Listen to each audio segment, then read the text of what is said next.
ស្ករម៉ុងហ្វូតបងប្អូនហើយខ្ញុំប្រើអំពិលបងប្អូនអំពិលហ្នឹងខ្ញុំយកមកពីស្រុកយើងដែរអត់នឹងគ្រាប់ទេហើយក៏ខ្ញុំប្រើម្សៅស៊ុបដែរបងប្អូនម្សៅស៊ុបនេះគឺម្សៅស៊ុបខ្ញុំធ្វើខ្លួនឯងចាតែប៉ុណ្្នឹងបងប្អូនរួចហើយយើងដាក់លើភ្លើងណាបងប្អូនឥឡូវហ្នឹងបានប៉ុណ្្នឹងហើយយើងយកទៅដាក់លើភ្លើងចាខ្ញុំដាក់លើភ្លើងកូរប្រហែលសាបងប្អូនតែឥឡូវហ្នឹងវាស្ងួតទឹកអស់ហើយចាឆ្អិនហើយសាច់យើងឆ្អិនហើយស្ងួតទឹកអស់បងប្អូនឃើញទេអត់មានទឹកអីទេចាអញ្ចឹងទៅឥឡូវយើងចាក់ទឹកមកល្មមសមរម្យដែលបងប្អូនចង់បានអញ្ចឹងណាចាខ្ញុំចាក់ប៉ុណ្នេះចាក់ប៉ុណ្ណឹង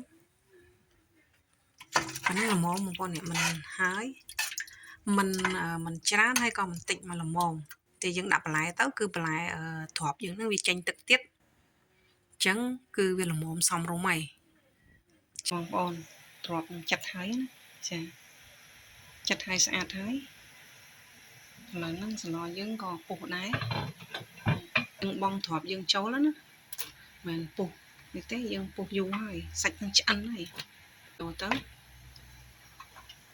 ស្លអំជូរត្រង់ងាយបងប្អូនយើងស្លខ្មែរបងប្អូនយើងតែងតែនឹកឃើញចង់ញ៉ាំអញ្ចឹងណាចាស្លទ្រាប់យើងដល់ទីបញ្ចប់ហើយប៉ុន្តែមិនទាន់ឆ្អិនទេណាបងប្អូនណាទុកឲ្យវាផុយទ្រាប់តិចចាំយើងលើកចេញឆ្អិនបងប្អូនស្លទ្រាប់យើងឆ្អិនហើយផ្សេងបន្តិចបងប្អូនហើយឆ្អិនណាអត់មានអីទេបងប្អូនខ្ញុំអត់មានថែមអីទៀតទេគឺគ្រឿងទាំងប្រមាណហ្នឹងគឺគ្រប់គ្រាន់ហើយបងប្អូនអរគុណបងប្អូនទាំងអស់គ្នាសូមជួយ Subscribe